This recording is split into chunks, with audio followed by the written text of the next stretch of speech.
Hi, welcome to Kiran TV. నేను మీ పవన్. ఈరోజు మనతో ఆదిత్య 369 సినిమా ప్రొడ్యూసర్ శ్రీ శివలంక కృష్ణప్రసాద్ గారు మనతో ఉన్నారు. అండ్ ఆదిత్య 369 అనగానే మనకి 90s కిడ్స్ నుండి ఇప్పటి వరకు కూడా ప్రతి ఒక్క జనరేషను అద్భుతంగా ఆదరించిన cinema, most liked movie. So ఈ సినిమా గురించిన విశేషాలు అండ్ టెక్నికల్ ఆస్పెక్ట్స్ ఏంటి, అప్పట్లో ఇంత బాగా అద్భుతంగా ఎలా తెరకెక్కించారు అనే విషయాన్ని ప్రొడ్యూసర్ గారిని అడిగి తెలుసుకుందాం. నమస్తే sir, welcome to Kiran TV. Sir, first of all ఒక్క క్వశ్చన్ సార్, అసలు మీకు ఈ ఇంత టెక్నికల్గా అప్పట్లోనే 34 ఏళ్ళు అయ్యి 35వ సంవత్సరంలోకి అడుగు పెడుతుంది. ఐ థింక్ జూలైలో స్టార్ట్ అయింది సినిమా, రిలీజ్ అయింది జూలైలో, జూలై 18, 1991 అండి. 1991. ఆల్మోస్ట్ 34 ఏళ్ళు అయ్యి జూలై వస్తే 35 సంవత్సరంలోకి. అప్పట్లోనే అంత బాగా అంత టెక్నికల్ ఆస్పెక్ట్స్ తోటి ఎలా తీయగలిగారు మూవీ? ఇది 100% అంటే అంతకుముందు నేను తొలి సినిమా నాది శ్రీదేవి మూవీస్ ఫస్ట్ సినిమా చిన్నోడు పెద్దోడు. చంద్రమోహన్ గారు, రాజేంద్ర ప్రసాద్, ఖుష్బూ నటించింది. చాలా సక్సెస్ఫుల్ సినిమా. రేలంగ్ నరసరావు గారి డైరెక్షన్, జంధ్యాల గారి మాటలు, హిలేరియస్ కామెడీ ఉంటుంది. అవునండి, మంచి ఎంటర్టైన్మెంట్ చేశానండి. అది ఒక 12 సెంటర్స్ నాకు ఆడింది, 100 days. చాలా హిట్ ఉంది. ఆ మూమెంట్లో ఉన్నప్పుడు బాలు గారు నన్ను మంచి సినిమా చేద్దుగాని అంటాం, నేను చెప్తాను అని, నువ్వు నీకు మంచి హీరోతో, పెద్ద హీరోతో చేయనన్నారు. ఆ తర్వాత కొంత వితిన్ మంత్స్లో ఆయన నాకు, నేను ఇంకా నెక్స్ట్ ఏంటి అనే కథలు వాటి మీద ఉన్న టైంలో ఆయన ఒకరోజు అర్జెంటుగా ఫోన్ చేసి ఒకసారి కలవమన్నారు. వారిని కలవడం జరిగింది. అప్పుడు బాలు అంకులు నన్ను సంగీతం గారితో రాత్రి నేను బెంగళూరు నుంచి వస్తూ మంచి కథ విన్నాను, చాలా బాగుంది, కొత్తగా ఉంటుంది, నువ్వు ఒకసారి వినమని చెప్పారు. వెంటనే ఆయన్ని కలవటం జరిగింది. వారు నాకు ఆ కథకి సంబంధించిన లైన్ చెప్తూ, ఇది ఒక టైం మీద ట్రావెలింగ్, టైం ట్రావెల్ సినిమా, ఇది ఇంతవరకు ఎవరు చేయలేదు. అవునండి. దీంట్లో ఆ టైం ట్రావెల్లో బ్యాక్ వెళ్ళి హీరో కృష్ణదేవరాయ గారిని మీట్ అవ్వటం, అట్లాగే ఫ్రంట్కి వెళ్ళి ఫ్యూచర్ కూడా ఉంటుంది దీంట్లో. దీనికి సోర్సు మన ఇంగ్లీష్ ఫిలిమ్స్ ఉన్నాయి, back to future, time after time, 2-3 సినిమాలు ఉన్నాయి. మీరు ఒకసారి అవి చూసి నాకు మీ విషయం చెప్పండి, అప్పుడు అదే మీ నిర్ణయం చెప్పండి అని అన్నారు. అలా స్టార్ట్ అయిన సినిమా. నేను చూసి నాకు నచ్చి బాలంకులతో కూడా మాట్లాడి అప్పుడు వెళ్ళి కలవటంతో అక్కడి నుంచి ఇది ఆటోమేటిక్గా అది ఎన్టీ రామారావు గారు మనకి తెనాలి రామకృష్ణలో కృష్ణదేవరాయలు చేశారు, తర్వాత మహామంత్రి తిమ్మరూసులో కృష్ణదేవరాయలు చేశారు. వారి అబ్బాయి బాలకృష్ణ గారు నటిస్తేనే ఇది బాగుంటుందండి. కాబట్టి అది అట్లా ఉంటేనే బాగుంటుంది, లేకపోతే ఈ కథ మీకు ఇంకో కథ అనుకుంటే వేరే, కానీ ఈ కథ అంటే పర్టికులర్గా నందమూరి బాలకృష్ణ గారే చేయాలి, అది మీకు ఇదేంటంటే నాకు సమ్మతమేనండి, చాలా బాగుంది ఇది అని వెంటనే అక్కడి నుంచి బాలుగారితో మాట్లాడుకుని వారిని వెంటనే బాలకృష్ణ గారిని కలిసి మేము, ఆయన వినంగానే ఒకటే మాట, చేస్తున్నాను అని అంటాం. అప్పటికే ఆయన చాలా కమర్షియల్గా చాలా పెద్ద సక్సెస్లో ఉన్నారు, కమర్షియల్ సినిమాలు చేస్తూ అలాంటి దాంట్లో ఉంటూ కూడా వినంగానే ఇది చాలా కొత్తగా ఉంది, నేను ఎలా కొత్తగా ఫీల్ అయ్యి అబ్బాయి దీంట్లో ఏదో ఉంది, ఇది చేయాలి, సంథింగ్ ఈజ్ దేర్ అని ఎలా ఫీల్ అయ్యాను, బాలకృష్ణ గారు కూడా అలాగే ఫీల్ అయ్యి వెంటనే ఆయన ఓకే చేయటం, అలాంటి దీనికి అంకురార్పణ జరిగింది. ఆ తర్వాత ఇళయరాజా గారు లాంటి వాళ్ళు మ్యూజిక్, అలాగే అందరూ కెమెరామెన్లుగా మేము పిసి శ్రీరామ్ అనుకున్నాం. తర్వాత ఒక షెడ్యూల్ అయిన తర్వాత మళ్ళీ పీరియడ్ మనకి బ్యాక్ టు ఫ్యూచర్లో బ్యాక్కి వెళ్ళి కృష్ణదేవరాయ పీరియడ్కి వెళ్ళేటప్పటికి స్వామి గారిని అతను సజెస్ట్ చేయడం జరిగింది, ఎందుకంటే తను కొంచెం హెల్త్ ఇష్యూ రావటం వలన. ఆ తర్వాత ఫ్యూచర్కి వచ్చేప్పటికి మళ్ళీ వేరే సినిమాలో అతను లాక్ అవటం వలన కబీర్లాల్ రావటం, అట్లాగే 3 పెద్ద కెమెరామెన్లు చేయడం జరిగింది. యా, అట్లాగే జంధ్యాల గారు అప్పటికే డైరెక్టర్ అయిపోయి ఆయన చాలా పెద్ద పెద్ద సినిమాలు చేస్తున్న టైంలో, చాలా సక్సెస్ఫుల్ అవుతున్న టైంలో ఆయన ఈ సినిమాకి డైలాగ్స్ అడగంగానే రాసిచ్చారు. నా ఫస్ట్ సినిమా కూడా చిన్నోడు పెద్దోడు ఆయన రాశారు, ఇప్పుడు ఈ సినిమా కూడా ఆయన రాయటం, ఇలాంటి పైకేట్ రంగా ఆర్ట్ డైరెక్షన్, దానికి నంది అవార్డు కూడా వచ్చింది ఈ సినిమాలో. అంత అలా ఒక కాస్ట్యూమ్ డిజైనర్కి వచ్చింది నంది అవార్డు. ఇలాంటి అంటే దీంట్లో మహామహులు వేటూరి సుందరమూర్తి గారు, వెల్లుగంటి గారు, శ్రీమాలిని సీతారామ శాస్త్రి గారు పాటలు, ఇలా అన్నీ సమకూరినాయండి. ఆర్టిస్టుల పరంగా కూడా విలన్గా అమరీష్ పూరి, అట్ట పర్టికులర్గా ఇన్వెంటర్, అంటే మనకి టైం మెషిన్ ఇన్వెంటర్ కానీ టిను ఆనందం తేవటం, ఆ టిను ఆనంద్కి బాలు అంకులు ఇది చెప్పటం, వాయిస్ ఇవ్వటం, ఇట్లా దీనికి అన్నీ చాలా బాగా జరిగిందండి. షూటింగ్ స్టార్ట్ అయిన తర్వాత 1990లో స్టార్ట్ చేసాం, జూన్ అట్లా. దాదాపు సంవత్సర కాలం పాటు మేము శ్రమించి చేసాం. జూలైకి రిలీజ్ చేయడం జరిగింది. చాలామంది అప్పట్లో అరే చాలా బాగుంది, ఏ క్లాసులు బి క్లాసులు అని, సి క్లాసులకి ఎప్పటికి చాలా అడ్వాన్స్డ్, ఆ ఫ్యూచర్ అంటున్నారు అనేది. కొంతమంది ఫ్యూచర్ ఏంటి అని అర్థం కాలేదనే కామెంట్స్ కూడా వచ్చాయి. ఇవాళ ఉన్న ట్రెండ్లో ఇప్పుడు మనకి ఎంత టెక్నాలజీలు మారిపోయినాయి. అప్పట్లో మాకు సీజీలు లేవు, ఏం లేవు, అదంతా ప్రాక్టికల్గా ఎలా చేయగలిగారు? సీజీ చాలా కష్టపడి చేశారు. అదంతా హ్యాట్స్ ఆఫ్ టు ది సంగీతం శ్రీనివాసరావు గారు, డైరెక్టర్ గారు. ఆ డైరెక్టర్ వాళ్ళిద్దరు కలిపి చాలా ఇదే. ఇప్పుడు బ్యాక్కి వెళ్ళాలంటే సెట్ అయ్యొచ్చు, దానికి ఒక ఆర్కిటెక్చర్ ఉంది, మనకు ఒక దాని ప్రకారం డిజైనింగ్స్ ఆ ప్రకారం చేసుకుంటాం. ఫ్యూచర్ ఫ్యూచర్ అనేది ఇమాజినబుల్. మనం ఏదైనా అన్ఇమాజినబుల్, ఏదైనా ఒక ఫిక్షన్, దాన్ని వెళ్ళి మనం ఫ్యూచర్ ఊహించుకుని చేయటం అన్నది. అది ఆ రోజుల్లోనే చేయటం. అలాంటిలో కొన్ని సీన్లు మీకు ఇప్పుడు ఫ్యూచర్లో వచ్చినవన్నీ, ఏమండి మన అమ్మాయి పెళ్ళి అవుతుంది, అందరినీ టీవీలో చూసేసుకోండి అని అన్నారు. ఇవాళ లింకుల్లో చూస్తాం స్టార్ట్ అయింది. అట్లాగే ధరల పరంగాను, అంటే ముఖ్యంగా కంప్యూటర్స్ వచ్చిన తర్వాత అది ఒక్కరోజు ఆఫ్ అయితే మనకు అన్నీ మనం అందరం మన వర్క్లు ఫిజికల్గా, ఇదివరకు అంతా ఫిజికల్గా వర్క్ చేసేవాళ్ళం, ఫిజికల్గానే అకౌంట్స్ రాసేవాళ్ళం, ఫిజికల్గా ఉండే. ఇప్పుడు మొత్తం టెక్నాలజీ అంతా డిపెండెన్స్ వచ్చేసింది.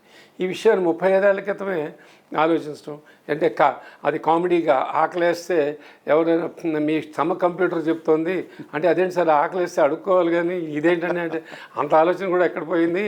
మాకు ఆల్రెడీ ఈ మా కంప్యూటర్స్ వచ్చి మాకు మొత్తం బుర్రలు పనిచేయట్లేదు అన్న ఇలాంటి వ్యంగ్యంగాను.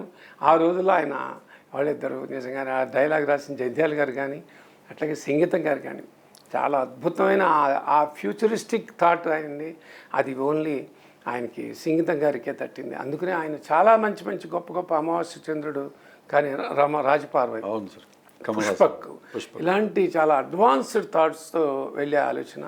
ఇది కూడా అంత అడ్వాన్స్డ్ థాట్తో చేయటం. దీన్ని కమర్షియల్గా కూడా చాలా చాలా మా బాలకృష్ణ గారు లాంటి కమర్షియల్ హీరో చేయటం అన్నీ కుదిరి నాకు ఇవాళకి నేను తర్వాత ఎన్నో సినిమాలు చేసినప్పటికీ దాదాపు ఈ 35 ఏళ్ల ట్రావెలింగ్లో 38 సంవత్సరాలు 40 సంవత్సరాల దగ్గరికి వస్తున్న ట్రావెలింగ్లో మీరు ఆదిత్య 369 నిర్మాత నిజంగానండి అద్భుతం అండి అంటూ నన్ను ఎంతోమంది అప్రిషియేట్ చేయటం, అది నాకు నా సంస్థకి గర్వకారణం.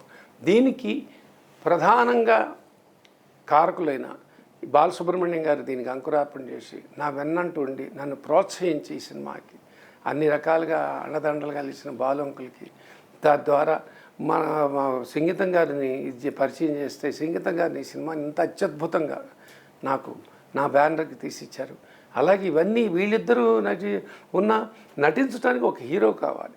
ఆ రోజుల్లో అంత కమర్షియల్ సక్సెస్లో ఉన్న బాలకృష్ణ గారు వెంటనే దీన్ని అర్థం చేసుకుని నేను చేస్తున్నాను, ఇది బాగుంటుంది, ఇది కొత్తదనాన్ని ఎప్పుడు ఆయన బాగా ఇన్వైట్ చేస్తారు. ఆ తర్వాత కూడా భైరవదీపం ఇవన్నీ వచ్చినప్పుడు కూడా దాంట్లో ఒక కురిప్ క్యారెక్టర్ ఏ హీరో సాహసించడు.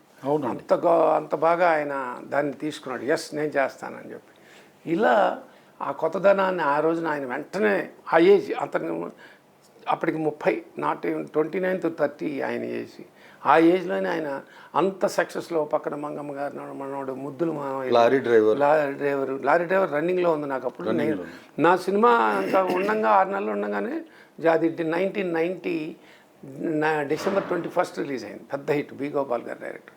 ఇలాంటి కమర్షియల్ బలేదంగా ఒక పక్క నారీ నడుమురారి ఇంత కమర్షియల్ జానర్లో ఉన్న ఆయన చేయటం, అర్థం చేసుకుని చేస్తానంటాం. నిజంగా ఈ ముగ్గురు వ్యక్తులకి నేను నిజంగా ఆజన్మాంతో నిలబడి ఉంటాను. మీరు అప్పుడు చాలా ఎంగేజ్ అండి, చాలా ఎంగేజ్. 30 years అరౌండ్ ఉన్నారు మీరు అప్పుడు. అయితే నిర్మాతగా ఇంత పెద్ద బాధ్యత బరువు మోయగలరా అని చెప్పి బాలకృష్ణ గారు కానీ సంగీతం శ్రీనివాసరావు గారు కానీ అంటే మీ మీద ఆ నమ్మకం మీరు ఎలా బిల్డ్ చేసుకున్నారు వాళ్ళ దగ్గర? బిల్డింగ్ చేసుకోలేదు. బాలు అంకుల్ చెప్పిన తర్వాత వాళ్ళకి ఒక ధైర్యం, మంచి నిర్మాత అవుతాడు ఫ్యూచర్లో అని ఆయనకు ఒక విజనరీ. అంటే అప్పటికి మీరు ఒకటే సినిమా చేశారు, ఒకటే పెద్ద నిర్మాత అవ్వగలరు అని వాళ్ళు ఎలా ఊహించగలరు? బాలు గారు ముఖ్యంగా నేనున్నాను అని ముందుకు నడిపించారు ఆయన నన్ను. నిజంగానే ఆ విషయంలో ఆయన మహానుభావుడు. పైలోకాల నుంచి నా ఆశీర్వచనం ఎప్పుడు ఉంటుంది ఆయన నాకు ఉంటుంది. ఆయన ఆశీర్వచనం నాకు ఎప్పుడు ఉంటుందండి. అలా ఆ బాలు అంకుల్ ఏమన్నానంటాం, వీళ్ళకి ఆ ఎనర్జీ కొంత చెప్పినప్పటికీ ప్రెజెంట్స్ కూడా బాలసుబ్రహ్మణ్యం గారు అందుకే అంకుల్కి కృతజ్ఞత. నా పేరు ఎందుకయ్యా అన్నారు. ఏంటి వేసుకుంటాను అంకుల్ ఒక రకంగా మీ ద్వారా వచ్చిన సినిమా అని చెప్పాను. అయితే ఆ తర్వాత నాకున్న టేస్టు, నా ఇన్వాల్వ్మెంటు, దాంట్లో నా travelling right from the beginning, అది వాళ్ళు గమనించి ఇద్దరికి ఈయనకి ఒక మంచి విజన్ ఉంది, టేస్ట్ ఉంది, ముఖ్యంగా ఆ ప్యాషన్ అంటారు దాన్ని, ఒక మంచి సినిమా తీయాలనే తపన, ఆ తపన ఉంది ఈయనకి అని వాళ్ళందరూ నాకు వెన్నుదన్నులుగా నిలబడ్డారు, అందరూ అండగా నిలబడ్డారు. అందుకని ఇంత మంచి చిత్రం అయింది. వాళ్ళు మనం మాట్లాడుకుంటున్నాం. షూటింగ్ స్పాట్లో కొన్ని అనుభవాలు బాలకృష్ణ గారితో కావచ్చు, మన సంగీతం శ్రీనివాసరావు గారితో కావచ్చు, మీరు అబ్జర్వ్ చేసింది కొన్ని మీరు మర్చిపోలేని ఉంటాయి షూటింగ్లో. అక్కడ వాతావరణం ఒకటేనండి. మీరు 30-35 ఏళ్ళు వెనక్కి వెళ్తే అందరికీ ఒక తపన, చేయాలి ఈ సినిమా చేయాలి, ఇంతే, దీనికి సంబంధించిన క్యారెక్టర్లోకి వెళ్ళిపోవటం, క్యారెక్టర్ గురించి మాట్లాడుకోవటం, ఏది ఇంకా ఎట్లా చేస్తే బాగుంటుందని మాట్లాడుకోవటం, ఒక పండగ వాతావరణం అంతా. ప్రతి వాళ్ళు ఎక్కడికక్కడ రాత్రి వాళ్ళు వర్క్ చేయటం లాంటిది. పైగా ఇదేదో టైమింగ్స్ పెట్టుకుని 6 తర్వాత వెళ్ళిపోతాం, 7 కల్లా మళ్ళీ నా పంపించేయండి, ఇది అసలు అది ఎప్పుడూ లేకుండా. అప్పట్లో చాలా వాతావరణం అట్లా ఉండేది. బట్ ఈ సినిమాకి ఎస్పెషల్లీ అందరూ ఆర్టిస్టులు తెచ్చిన 9-9:30 రోజు 10 o'clock వరకు అయినా కూడా చేసేళ్ళాం. ఎందుకంటే సెట్లు పెద్ద పెద్ద సెట్లు వేసాం కాబట్టి ఆ సెట్కి అనుగుణంగా అందరూ మార్నింగ్ 7 o'clock వస్తే నైట్ 9 దాకా. అప్పుడు ఈ డే వారి, ఇప్పుడంతా రోజువారీ ఆర్టిస్ట్ గంటల వారి కూడా రోజువారీ అట్లా అయిపోయిందండి. ఇప్పుడు అది లేదండి. అప్పట్లో ఒక క్యారెక్టర్ చెప్పిన దాటి వాళ్ళకి ఒక ఉజ్జాయింపు ఉండేది. అంటే ఈ 10 రోజులు పట్టచ్చు, 7 రోజులు అవ్వచ్చు, 15 రోజులు అవ్వచ్చు, but sticking on to that ఒక రెమ్యునరేషన్ పార్ట్ అనేది ఉండేది. అలా వెళ్ళేవాళ్ళం. ఫస్ట్ ఏది తీసారండి? షూట్ చేసిన సన్నివేశం ఏంటి? ఫస్ట్ అపోలో హాస్పిటల్లో తీసామండి. తరుణ్ను అన్నపూర్ణ, తరుణ్ వచ్చి హాయ్ నన్ను రక్షించింది నువ్వేనా అని చెప్పంటే, నీ పేరు అంటే నా పేరు వీడేంట్రా ఇంత బుడ్డోడు నన్ను పేరు అడిగా అంత వాడు అనుకుని ఆయన కృష్ణకుమార్ అండి. ఎస్ నేను కిషోర్ కుమార్ అంటారు. అది ఫస్ట్ షాట్ అండి. ఫస్ట్ షాట్ ఇక్కడ అపోలో హాస్పిటల్ హైదరాబాద్లో. అంటే ఫస్ట్ ఫ్యూచర్ తీసారండి, పాస్ట్ తీసారు? ప్రజెంట్ తీసాం. ప్రజెంట్ తీసారు, తర్వాత పాస్ట్కి వెళ్ళాం. పాస్ట్కి వెళ్ళారు. పాస్ట్ అంతా అయిన తర్వాత ఫ్యూచర్కి వెళ్ళాం. ఫ్యూచర్కి కబీర్ లాల్ జాయిన్ అయ్యాడు. ఓకే. సో ఈ నేపథ్యంలో మీకు అత్యంత ఇష్టమైన సన్నివేశం, మాకంటే అన్ని సన్నివేశాలు, సారీ ఫర్ ఇంటరప్షన్ అండి, సినిమాలో మీకు అబ్జర్వ్ చేస్తే ఇప్పటికి కూడా కాస్ట్యూమ్స్ దగ్గర నుండి కూడా ఎప్పుడు చూసినా కూడా వండర్ అవుతూ ఉంటాం. కాస్ట్యూమ్స్ అండ్ కలర్ టింట్, ఇప్పుడు మనకి డిఏ టెక్నాలజీ వచ్చింది, అప్పట్లో డిఏ టెక్నాలజీ లేకుండా కూడా మీరు మొత్తం అబ్జర్వ్ చేయండి, లైటింగ్ ప్యాటర్న్ దగ్గర నుండి, కాస్ట్యూమ్స్ దగ్గర నుండి, ఈ డైరెక్షన్ డిపార్ట్మెంట్లో ఉండే ప్రతి ఒక్కళ్ళకి అర్థమైపోతుంది అది ఎంత అత్యద్భుతం అని. ఇది ఒక డైరెక్టర్ గారు సంగీతం శ్రీనివాసరావు గారు మాత్రమే కాకుండా entire crew including costumer, including makeup చూసుకోండి. బాలకృష్ణ గారి మేకప్ అసలు అత్యద్భుతంగా ఉంటుంది. ఆయనకు అనిపించే సినిమాలలో ఇది top most movie. And sir చెప్పినట్టు ఏబీ సెంటర్స్లోనే కాకుండా సి సెంటర్స్లో కూడా బాగా పికప్ అయింది సినిమా తర్వాత. అలాగే ఇప్పుడు కనుక ఆ సినిమా వస్తున్నట్టయితే వేరే సినిమాలు ఏది చూడకుండా ఆ సినిమా చూస్తారంటలో ఎలాంటి సందేహం లేదు. అండ్ ముఖ్యంగా జానవలే నెర జానవలే సాంగ్, దీని గురించి పర్టికులర్గా అప్పటికే సింగర్ ఫేడ్ అవుట్ అయ్యారు. అవునండి, సింగర్ ఫేడ్ అవుట్ అయ్యారు. చిత్రాన్ని మనకు ఎక్కువగా అప్పుడు చిత్ర గారును, జానకి గారు, సుశీల్ గారు కూడా కొంచెం తక్కువలో, సుశీల్ గారు కూడా. నేను ఎందుకు అడిగానంటే సార్, ఇప్పుడు ఆ సినిమా పాస్ట్ టెన్స్లోకి వెళ్ళిపోయింది. జానవులే నెర జానవులే అనేది పాత తరం వాళ్ళతోటి పాడించాలి అంటే ఆ టింట్కి కరెక్ట్గా మ్యాచ్ చేయడం అనమాట. అదే 100% ఇళయరాజా గారి డెస్టినీ. రాజా గారు అప్పుడున్న పీక్లో ఆయన డెసిషన్స్ తీసుకునేవారు. అది రాజా గారు ఆయనకి చెప్పడం, శ్రీనివాసరావు గారు ఆయన ఎక్సలెంట్ అని ఫీల్ అవటం, బాలు గారు కూడా సింగింగ్ లైనే కాబట్టి బాలు అది జిక్కి చేత పాడిస్తున్నాను రాజా గారు చెప్పగానే అద్భుతం ఇంకా అంటాం. ఆ రాజనర్తకి ఆ వెళ్ళటం అనేది అది పబ్లిక్లో అది చాలా కొత్తదనం అయ్యప్పుడు చాలా గొప్ప. దీనికి ఆ పాట ఎంత సక్సెస్ అయిందో మ్యూజిక్ పరంగా ఈ సినిమా నిజంగా ఇళయరాజా గారు మాస్ట్రో, ఈజ్ ఆయన మాస్ట్రో ఆఫ్ అంటారే, మాస్ట్రో ఇళయరాజా అంటారు, అందుకని ఆయన మ్యూజిక్ మాస్ట్రో. ఆయన సూపర్ పాటలు. మీరు ఫస్ట్ కాపీ చూసుకున్నారు. ఫస్ట్ కాపీ చూసుకున్న తర్వాత మీకు స్క్రీన్ మీద మొట్టమొదటిగా మీతో పాటు హీరో గారికి అండ్ మిగతా డైరెక్టర్ గారికి అనిపించిన మీలో మీరు మాట్లాడుకున్న అంశాలు ఏంటి? అందరూ కృష్ణదేవర పీరియడ్ గురించి ఎక్కువ మాట్లాడుతున్నారు. అంటే జంజాల్ గారు కూడా మర్చిపోయారు మీరు, విఎస్ఆర్ స్వామి గారు ఉన్నారు, జంజాల్ గారు, అందరం కలిసి టెక్నీషియన్స్ చూసిన తర్వాత మేము యునానిమస్గా ఫీల్ అయింది. రాజా గారు విడిగా చూస్తారు, ఆయన మ్యూజిక్ కోసం వెళ్ళేటప్పుడు ఆయన ఇళయరాజా గారికి సపరేట్గా ఆయనే చూసుకుంటారు. బట్ మేమందరం టీమ్గా ఒక డబుల్ పాజిటివ్ ఫైనల్ చేసి మ్యూజిక్ పంపిద్దాం అనుకునే టైంలో వచ్చినప్పుడు అందరూ యునానిమస్గా ఫీల్ అయింది ఫస్ట్ కృష్ణదేవరాయ క్యారెక్టర్, ఆ బ్యాక్ డ్రాప్, ఆ పీరియడ్ వర్క్ అంతా ఎక్సలెంట్. ఫ్యూచర్ అనేది ఒక ఇంట్రెస్టింగ్ జానర్. అంటే మనం చెప్పని విషయం, తెలియని విషయాన్ని ఏదో ఒక మనం అది ఇమాజినేటరీ, మనం ఏం చెప్పినా అప్పుడు వినాలి, వింటారు. అంటే ఓ ఇలా ఉండొచ్చేమో అని ఒక ఇది ఉంటుంది, అంతకంటే ఒక ఇంట్రెస్ట్ జనరేట్ అవుతుంది.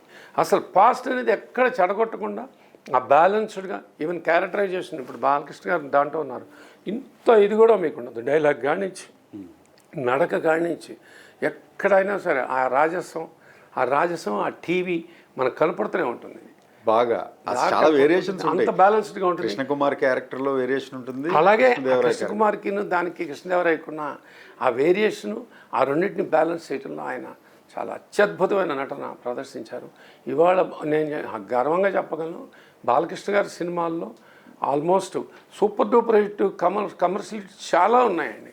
బట్ ఆ థియేటర్కల్ ఎక్స్పీరియన్స్లో ఇవాళ మేము 5.1 సౌండ్లో ఇళయరాజా గారి సౌండ్ మ్యూజిక్ కానీ రీరికార్డింగ్ కానీ వింటుంటే థ్రిల్ ఫీల్ అయ్యి నేను, బాలకృష్ణ గారు. అట్లాగే ఆ డిజిటలైజ్ చేసిన తర్వాత ఈ టెక్నాలజీ అనేది ఒక వరం.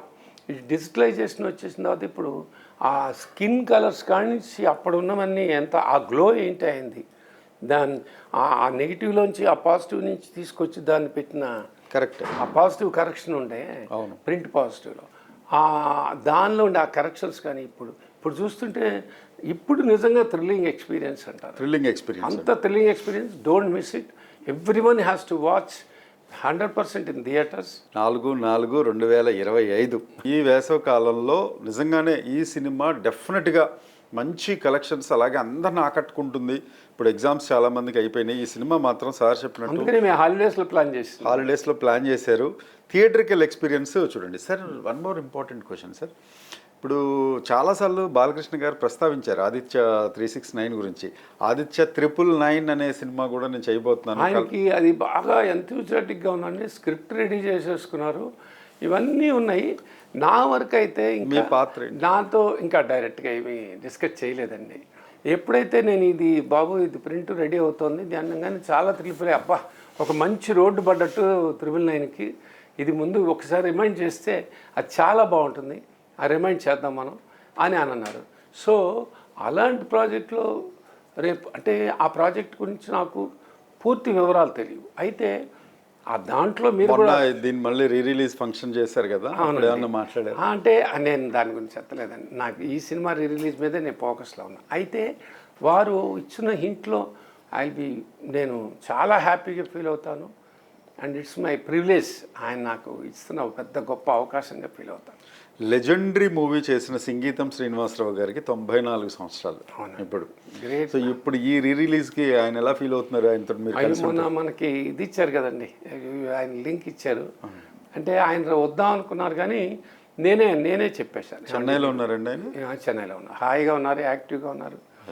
నేను ఒకటే చెప్పాను, మీరు ఈ టైంలో మిమ్మల్ని మేము ఈ ఏజ్లో తిప్పి ఏదో మీరు ఇంకా పని చేస్తున్నారు కదా అని తిప్పకూడదండి. అంటే మీరు ఇవాళ ఉన్న టెక్నాలజీని వాడదాం. ఆ రోజుల్లో మీరు 35 ఏళ్ల క్రితం టెక్నాలజీ వాడారు, ఇప్పుడు టెక్నాలజీలో పంపించిందంటే వారు రికార్డ్ చేసి పంపించారు, దాన్ని మనం రిలీజ్ చేసాం. That's a great thing sir. అయితే ఇక ఈ సన్నివేశాలలో మళ్ళీ రీషూట్ చేసినవి ఏమైనా ఉన్నాయా మనకి? ఆదిత్య 369 లేదు, మొత్తం కంప్లీట్లీ స్క్రిప్టెడ్, చాలా జాగ్రత్తగా డిస్కస్ చేసుకుని చేయటం కానీ రీషూట్ చేయటం అంటే ఏం లేదు. సో ఈ సినిమాలో పనిచేసిన ఆర్టిస్టు మోహినిని ఎన్నుకోవాలనే ఆలోచన ఎవరిది, ఎందుకు వచ్చింది? అంటే లోకల్గా మేమందరం చూసాం కొంతమంది హీరోయిన్స్ని, కొన్ని వర్కౌట్ కొంతమంది బిజీగా ఉన్నారు ఆప్షన్స్లో ఉన్నప్పుడు. ఇన్ని రకాలుగా ఉన్నప్పుడు మేము ఏం చేద్దామని బాంబే వెళ్ళి నేను పిసి శ్రీరామ్ వెళ్ళి వెతకటం జరిగింది. ఆల్మోస్ట్ 1-2 అలా నోటి దాకా వచ్చి దివ్యభారతి కానీ, ఆ అమ్మాయి ఊర్మిళ మట్టోండకర్ కానీ వేరే చోట లాక్ అయిపోయి వాళ్ళకి అగ్రిమెంట్లు సైన్ చేయటం వల్ల పాపం వాళ్ళు కూడా చాలా ఫీల్ అయ్యారు, వాళ్ళు మిస్ అవుట్ అయింది. చివరికి మెడ్రాస్ వచ్చిన తర్వాత మళ్ళీ ఏం చేద్దామనే డిస్కషన్ ఉన్నప్పుడు ఈరమాన రోజావే అని ఒక తమిళ సినిమాలో ఒక హీరోయిన్ ఉంది అని పిసి శ్రీరామ్ సజెస్ట్ చేశాడు. ఎగ్జాక్ట్లీ అప్పుడే అమ్మాయి ఫస్ట్ సినిమా యాక్ట్ చేస్తుంది, కళ్ళు అవి బాగుంటాయి, ఒకసారి చూద్దాం పిలిపించింది అంటే పిలిపించిన తర్వాత టెస్ట్ చేసి ఇమ్మీడియట్గా ఓకే అన్నారు. ఎందుకు ఓకే అన్నారంటే దీంట్లో హీరోయిన్కి ప్రధాన పాత్ర ఉంది కానీ హీరోయిన్ ఓరియంటెడ్ ఫిల్మ్ కాదు ఒకటి. హీరోయిన్కి అంత గొప్ప పాత్రలు కాదు. మనకు ఒక పక్కన జైజాంటి మనకి స్క్రిప్ట్లో టైం మిషన్, అవును, అట్లాగే కృష్ణదేవరాయ పీరియడ్, తర్వాత విలన్స్ ఓ పక్కన అమరీష్ పురి, ఇలా దీని ఇన్వెంటర్ ఎవరు, టీను ఆనంద్. ఇలాంటి కొన్ని క్యారెక్టర్లన్నీ ఉన్నాయి. ఇన్ని క్యారెక్టర్స్ ఉన్నప్పుడు మనకి heroine can travel in to this film. అంతేగాని అరే హీరోయిన్ని ఎక్కడో మనం హైలైట్ చేయాల్సిన అవసరం లేదు. సో అట్లాంటప్పుడు any good looking heroine is okay అని డైరెక్టర్ గారు ఫీల్ అవడంతో మోహిని అని రావడం. తర్వాత తను మంచి డాన్సర్ కూడా కదా.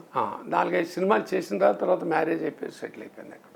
తను ఇంకా మళ్ళీ ఓకే సార్. ఇప్పుడు మనకి డేట్స్ అనేవి కొన్నిసార్లు క్లాష్ అవుతుంటాయి. ఇప్పుడున్న షూటింగ్స్లో ఎక్కువ క్లాష్ అవుతుంటే అప్పట్లో అమరీష్ పురి గారు ఇక మీకు చెప్పనవసరం, హిందీ చాలా పెద్ద పొజిషన్. ఎట్లా మేనేజ్ చేయగలిగారు? కాల్ షీట్స్ అవి హీరో గారితో మ్యాచ్ చేసేవి.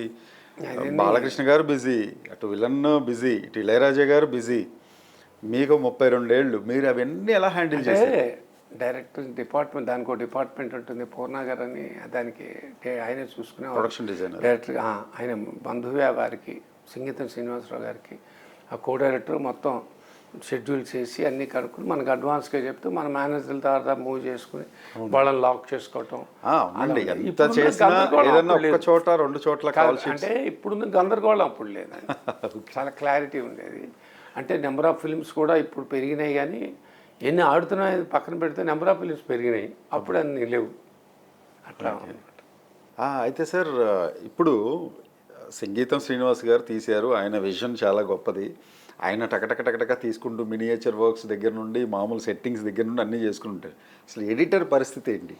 ఎడిటర్ ఎలా కట్ చేశారు? గౌతమ్ రాజు గారు సీనియర్ మోస్ట్ ఎడిటర్, చాలా కూల్ మహానుభావుడు. 1000 సినిమాలు పైన చేసిన ఆయనే. అంటే రికార్డులు అంటారు అది, రాత్రి బోల్డ్ అంటే 24 అవర్స్లో 22 అవర్స్ ఎడిటింగ్ రూమ్లో ఆయన రిలీజ్లప్పుడు అప్పట్లో ఆ మూవీ అలా. సినిమా ఛాలెంజింగ్ కదా ఆయనకి, ఛాలెంజింగ్. దాన్ని అందులో 3 పోర్షన్స్, ప్రజెంట్, పాస్ట్, ఫ్యూచర్. ఎక్కడికక్కడ ల్యాగులు లేకుండా జాగ్రత్తగా ప్లాన్ చేయాలి డైరెక్టర్స్. తను ఒక వర్షన్ రెడీ చేసి తర్వాత డైరెక్టర్తో కూర్చుని ఇది కరెక్టేనా అని అంటాం. ఇదంతా ఉంటుందండి. పైగా గ్రాఫిక్స్ లేని టైం, అస్సలు సీజీలు లేవు, ఏమి టెక్నాలజీ లేని రోజుల్లో అట్లాంటి వాళ్ళు. ఆయన studious job, he has given us a tremendous support, tremendous work for us. నిజంగా ఆయన పేరు నేను ప్రతిసారి టెక్నీషియన్స్లోకి వచ్చేటప్పటికి అది గౌతమ్ రాజు గారిని నేను మాట్లాడుకోవటం అనేది కాకతాళీయంగా జరుగుతుంది. ఆయన ఎక్కడి నుంచైనా నన్ను క్షమించి ఆయన మా పైలోకాల నుంచి నన్ను ఆశీర్వదించాలి ఆయన. సార్ ఇంకొకటి, తర్వాత చాలా సినిమాలు చేశాను ఆ వార్త. అవును. సో ఇప్పుడు ఆదిత్య 999 కూడా బాలకృష్ణ గారు ఓకే అనుకుంటే అందులో మీరు ఒక పార్ట్, ఎనీ పార్ట్, ప్రొడ్యూసర్గానే కాదు ఒక పార్ట్గా అవ్వాలని అనుకుంటున్నారు. ఎప్పుడు ఉండొచ్చు? మోక్షజ్ఞతో ఆయనతో ఉంటుంది అది తెలీదండి. ఏంటంటే అది ఆయన చెప్తేనే బాగుంటుందండి. ఎప్పుడు ఏమిటి అనుకుంటున్నది ఆయన ప్రాజెక్ట్ అయినప్పుడు అది ఆయన చెప్తేనే బాగుంటుంది. ఎప్పటి నుంచో ప్రస్తావిస్తున్నారు సార్ బాలకృష్ణ గారు. నిజంగా ఆనెస్ట్లీ టాప్ 5 మూవీస్లో ఆయనకి ఇష్టమైన మూవీస్లో మాస్ మూవీస్తో పాటు డెఫినెట్గా ఖచ్చితంగా టాప్ 10 అని కూడా అన్నట్ల టాప్ 5 మూవీస్లో ఆదిత్య 369 ఉంటుంది. చాలా కనెక్టెడ్ ఆయన ఈ సినిమాకి. ఎందుకో తెలియదు, ఆయన మనలాగానే ఆయన కమర్షియల్గా చెప్తున్నా. ఆయన అంటారు ఇది స్పెషల్ నాకు ఆదిత్య 369 మధ్యకాలంలో రిలీజ్లకి ఎప్పుడు పెద్ద హీరోలు చెప్పడం అనేది లేదండి. నాకు అదృష్టం ఏంటంటే మొన్న బాలకృష్ణ గారిది మీకు తెలుసు ఈవెంట్ లాగా చేసి, ఆ రోజున అనిల్ రావుపూడి గారు, మన ఇతను బాబీ గారు, వీళ్ళిద్దరు వచ్చారు. చాలా బాగా మాట్లాడారు. పర్టికులర్గా అనిల్ రావుపూడి గారు, మీరందరూ థియేటర్లో చూడండి, మేము ఎంత ఎక్సలెంట్ ఫీల్ అయ్యాం, మీ ఫ్యామిలీస్ తీసుకెళ్ళండి అన్నారు. ఆయన చెప్పింది నిజం అండి. అలాగే ముఖ్యమైన విషయం సార్, మీకు ఇప్పుడు వస్తున్న రెస్పాన్స్ ఏంటి? సినిమా రిలీజ్ అవ్వగానే చాలామంది ఫోన్లు చేస్తున్నారండి. చాలామంది ఫోన్ చేసి చాలా బాగుంటుంది, మీరు చూడండి ఎలా ఉంటుందో అని అంటున్నారు. Just I want to see that. డెఫినెట్గా ఇది థియేట్రికల్ ఎక్స్పీరియన్స్. పదే చెప్తున్నాను, థియేటర్లో చూడాలి. 91లో రిలీజ్ అయిన సినిమా ఇప్పుడు దాదాపు 34 ఏళ్ళు కంప్లీట్, 35వ సంవత్సరంలోకి అడుగుపెట్టబోతుంది. ఇది థియేట్రికల్ ఎక్స్పీరియన్స్ తోటి అద్భుతంగా ఉంటుంది. 5.1 ఎలా చేశారు అంటే అప్పుడున్న ఎక్స్పీరియన్స్ ఇప్పుడు ఎంత థ్రిల్లింగ్గా ఉండబోతుంది అనేది మరోసారి బాలకృష్ణ గారిని సినిమాలో, అంతేకాకుండా టెక్నీషియన్స్ అందరినీ కూడా ఇప్పుడు సార్ చెప్పినట్టు ఒక్కళ్ళు కూడా మర్చిపోకుండా ఎన్ని వందల మంది పనిచేశారో టెక్నీషియన్స్ అందరికీ నిజంగా ప్రేక్షకుల తరఫున నిజంగా థ్యాంక్స్ చెప్పాలి. ఇప్పుడు మీరు రాబోయే ప్రాజెక్ట్ ఏంటి సార్? ఇప్పుడు నెక్స్ట్ ఇప్పుడు ఆల్మోస్ట్ రిలీజ్కి సిద్ధమై రేపు ఏప్రిల్ 18 రిలీజ్ అవబోతున్న సినిమా సారంగపాణి జాతకం. అంటే ఒక రకంగా నేను భలేవాడి బాసు మిత్రుడు బాలకృష్ణ గారితో చేసిన తర్వాత ఒక చిన్న విరామం అంటూ జరిగింది నాకు. ఆ చిన్న విరామం అంటే 9 to 15 వరకు 6 ఏళ్ళ కాలంలో ఒక చిన్న మన అటు తమిళ సైడ్ చరణ్కి కొంచెం ఎస్పీబీ చరణ్కి కొన్ని ప్రాజెక్టులు చేయటం ఇలాంటి ఇదితో టైంలో మళ్ళీ నేను బ్యాక్ వచ్చి ఒక రకంగా చెప్పాలంటే సెకండ్ ఇన్నింగ్స్ అంటారు నాకు. సెకండ్ ఇన్నింగ్స్ స్టార్ట్ చేసింది మోహన్ కృష్ణ ఇందర్గంటి గారితో జెంటిల్మెన్ నాని గారితో చేసి సూపర్ హిట్ అయిందండి. ఆ తర్వాత మళ్ళా సమ్మోహనం చేసాం, such a sweet film, Sudheer Babu Aditi Rao Hydari, అది మీకు తెలిసిన విషయం. ఆ తర్వాత మొన్న యశోద సమంత గారితో చేశాను, అద్భుతం, చాలా పెద్ద సక్సెస్ అయ్యానండి. ఈ వరుస క్రమంలో మళ్ళా నా మోహన్ కృష్ణ గారిది నేను కథలు వింటూ అని చెప్తున్నాలో వచ్చి మీరే చేయాలండి ఈ కథ, మీరు చేస్తేనే బాగుంటుందని హ్యాట్రిక్ కొట్టబోతున్నారు. అది థ్యాంక్ యూ. 1 year అదే 1 hourలో చెప్పారు నాకు ఆ కథ. చాలా అద్భుతం అనిపించింది. అంటే కథ అంటే ఇది ఏదో గొప్ప కథ కాదండి, ఒక చిన్న పాయింట్ పెట్టుకుని అల్లిన విధానం, ముఖ్యంగా కామెడీ. అతనికి కామెడీ మీద మంచి గ్రిప్ ఉంది. అష్టాచమ్మ కానీ మన అమ్మి తుమ్మి కానీ చేశాడు ఆల్రెడీ. కామెడీ బాగా రాయగలడు ఆయన, టైమింగ్. ఇలా నాకు ఒక రకంగా నేను చిన్నోడు పెద్దోడు ఆదిత్య 360 2 సినిమాలు జంజాల్ గారితో రాయించుకున్నా. ఆ రోజుల్లో జంజాల్ గారిని అనేవాడు నేను, సార్ జంజాల్ గారు నాకు సినిమా చేసి పెట్టండి సార్ అంటే, చేస్తాలేవయ్యా చేస్తా, ఏదో ఇంట్లో వాడే కదా నీకు ఎప్పుడేం చేయొచ్చు అనుకున్నాడు. కానీ చివరికి నాకు జరగలేదు, నా దురదృష్టం. ఎందుకంటే ఆయనకి ఎప్పుడు 4-5 సినిమాలు లైన్లో ఉండేవి.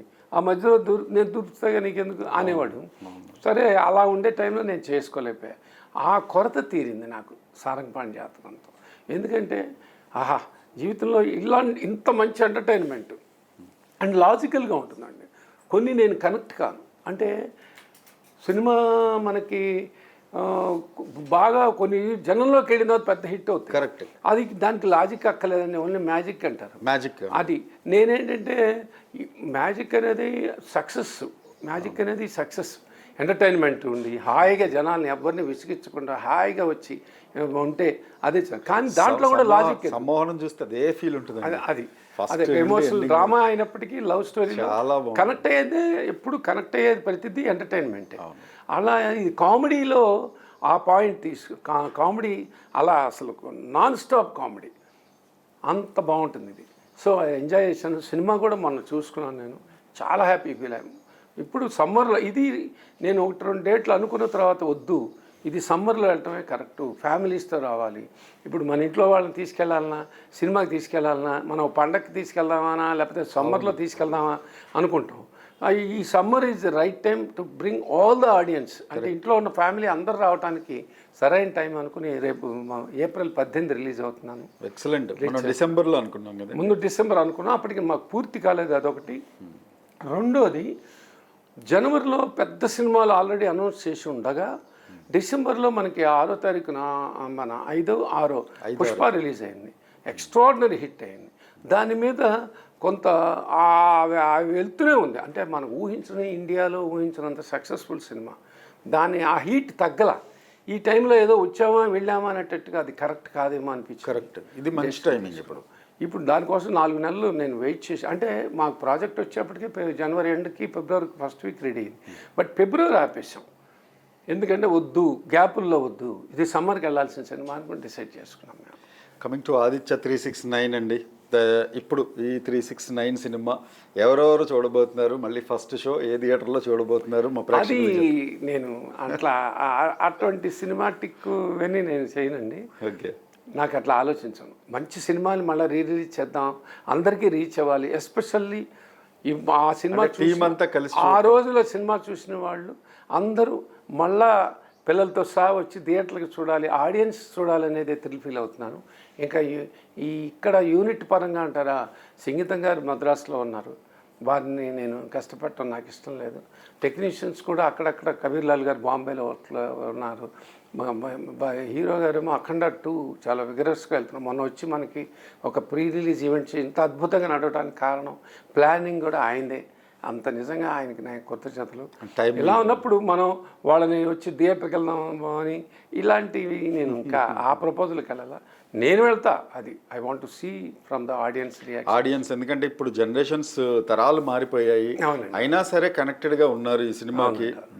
ఖచ్చితంగా మాట్లాడుకుంటారు. టాప్ 10 మూవీస్లో మన ఆదిత్య 369 కూడా ఉంటుంది, అలాగే ఆదిత్య 999 కూడా రావాలి, దానిలో మీ పార్టిసిపేషన్ కూడా ఉండాలి అని మనస్ఫూర్తిగా కోరుకోవటం అనేది తప్పు లేదు, కోరుకుంటున్నాం. లేకపోయినా నేను అది విష్ చేసుకుంటూ ఆయన డెఫినెట్గా ఇదవుతానండి. డెఫినెట్గా అంటే నాకు ఆల్రెడీ ఆయనకి చేసిన దానికే నేను రుణపడి ఉన్నాను.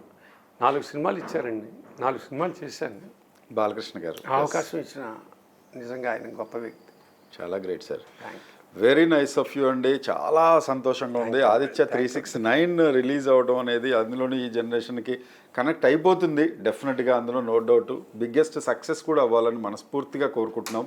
అలాగే రాబోయే సారంగపాణి జాతకం సినిమా కూడా ద బిగ్గెస్ట్ బ్లాక్ బస్టర్ అవ్వాలి, అందరూ ఫ్యామిలీతో సహా రావాలి. తప్పకుండా వచ్చి చూడండి, అది థియేటర్లో చూడండి. అది మీకు ఇంద్రగంటి ఎంజాయ్ చేయండి. మోహన్ కృష్ణ గారితో మీకు 3వసారి అంటే హ్యాట్రిక్ కూడా అవ్వాలి, 3వసారి కూడా విజయం దక్కాలని మనస్ఫూర్తిగా కోరుకుంటున్నాం కృష్ణ ప్రసాద్. మీ కిరణ్ టీవీ ప్రేక్షకులకి అందరికీ నా నూతన తెలుగు సంవత్సరాల శుభాకాంక్షలు.